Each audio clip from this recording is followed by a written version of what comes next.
Hey folks, I'm Guy Kestevan, the Tester Man, and today I'm talking about the Continental Kryptotal Trail front. First up, apologies, there is a front, there's a rear as well, which comes with a more sort of paddly tread on it. As you can see, this is a 3x2 sort of knob arrangement. Unfortunately, I mean, I've actually had these tyres probably nearly a year now, and unfortunately, the rear perished quite early on when I lent it to someone else. Well, I lent the whole back wheel. It was a 27.5 by 2.6, and I was running it mullet on my Forbidden Druid, if you remember my love affair with that bike before it got sent back.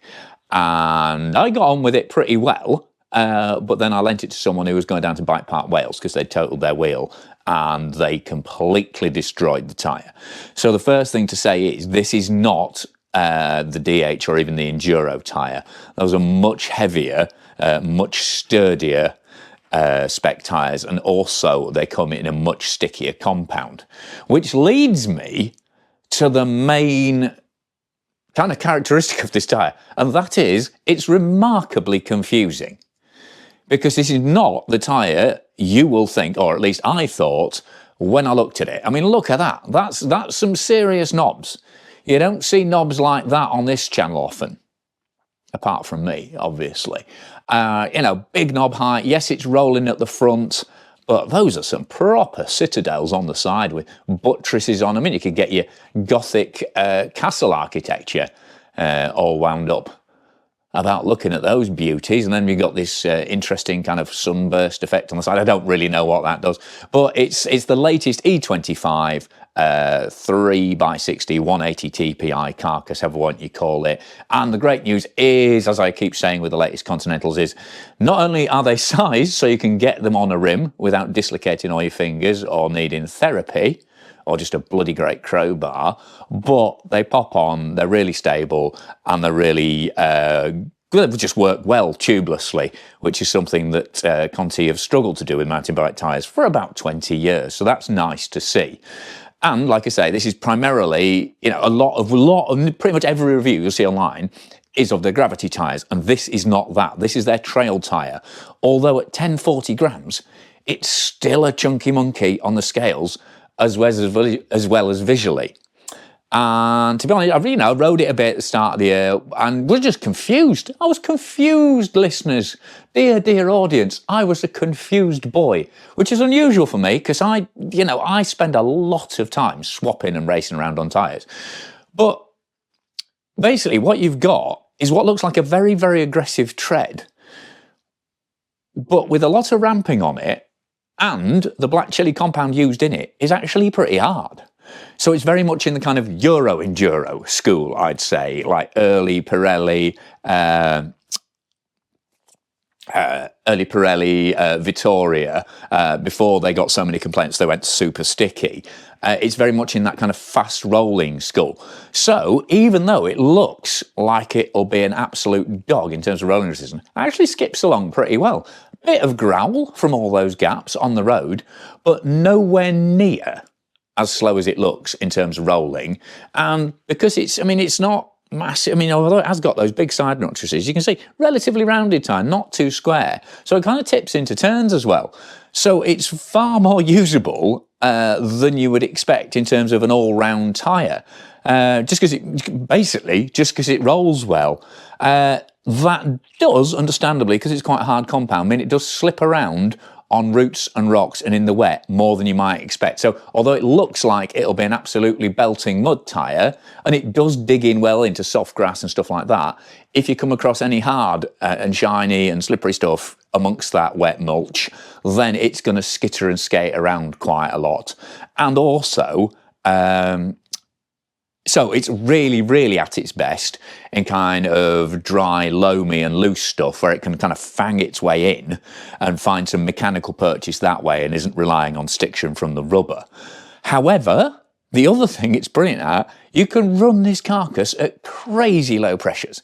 I think I'm down to about 12 or 13 at the moment, which I wouldn't normally go anywhere near except with a plus tyre. And it's still remarkably predictable. No burping, no bleeding of sealant. And at that point, While if you run it conventional pressure, if you're running it like top teens and into the 20s, it's quite pingy, quite harsh. Again, like a Euro Enduro tyre from other brands. Run it down in the low teens, and this thing is a proper fork flattering, super damped cushion. And that means it actually enhances the grip in those slippery, rocky situations, just because it conforms more over the hard bits and puts more tyre down onto the ground. So kind of almost what Schwalbe are claiming with their radial tyres, this already does, just with the benefit of lower pressure. I mean, to be honest, I really don't know what to say about this tyre. I mean, I'm going to take this off and give it to my mate Andy, who's looking for a tyre that he can ride for 2 to 3 hours, but still gives him, and doesn't feel like a total drag on the road when we're riding up to Stainburn rather than vanning up on a Sunday morning, but doesn't drag and still gives reasonable grip.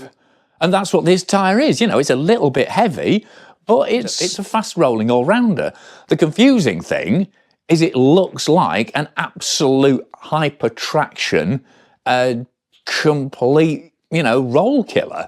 So, yeah, I mean, I guess it's just a case of the performance you get on the trail not quite matching what it looks like on the actual tyre. But like I say, don't confuse this with the more gravity and endurance tyres, because they are proper bloody slow and super grippy, and all the gravity boys rave about them. But if you're expecting that kind of adhesion and grip, you might be a bit shocked and end up on your side. Whereas, if you want faster rolling in a really aggressive looking tyre, and you mostly ride in the dry and loam and things like that, then happy days. Kryptotal should be on your list, although, you know, Conti tyres do come at a premium price. So there are others that you could find for a bit less cash that offer a similar performance, certainly if you're looking, so like I say, previously in the sort of Vittoria and Pirelli ranges, which again have that very aggressive look, not that aggressive traction, but on the flip side, you get great durability and better rolling. But where this really stands out compared to those tyres is how damped and predictable it feels at low pressures. Oh, and I forgot to say, this does actually size up like it's supposed to. So 60mm at a reasonable pressure, although obviously if you're running super low pressures, it will shrink a little bit down on the carcass. But yeah, just over 60mm on a 30mm internal. So that's close enough to 2.4, which is the stated width, for me to not complain about it.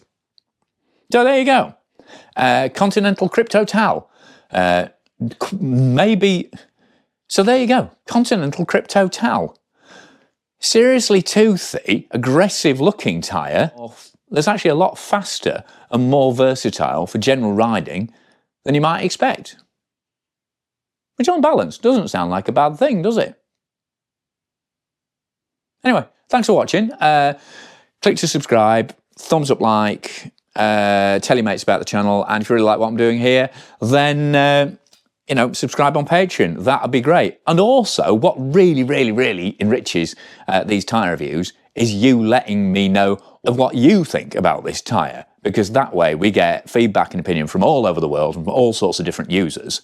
And that means that overall, we might get a much better review if you superimpose my opinion on it, in my riding, in my experience, with feedback from all over the world. Because we've got a proper global community here on GuyKez TV, which is something I'm really, really proud of, and really, really enriches what I produce here. So, thanks to everybody who gets involved below. Let me know what you think of the Kryptotal, or what kind of tyre you choose for this kind of riding, because I am going to be rolling out some more heavier weight, grippier tyres. I'm not going full enduro, that's just not me, but I will be bringing out reviews on things like Max's Forecaster, Nobby Nick, Purgatory and Butcher from Specialized, and that XR4 from no, it's not called the XR4 anymore anyway. Anyway, whatever the XR4 is called from Bontrager now, and that category of tyre kind of hovering around the kilo mark, that's pretty much me break point now. I just don't want to try and drag that much rubber up a hill on a regular basis. But I think there's a real sort of missing section of reviews in that kind of between XC and enduro tyre landscape. And hopefully I'm the person who can fill it for you. So look out for all of those reviews upcoming, and keep your eyes peeled for plenty more content from GuyKez TV in the near future. Thanks for watching, folks.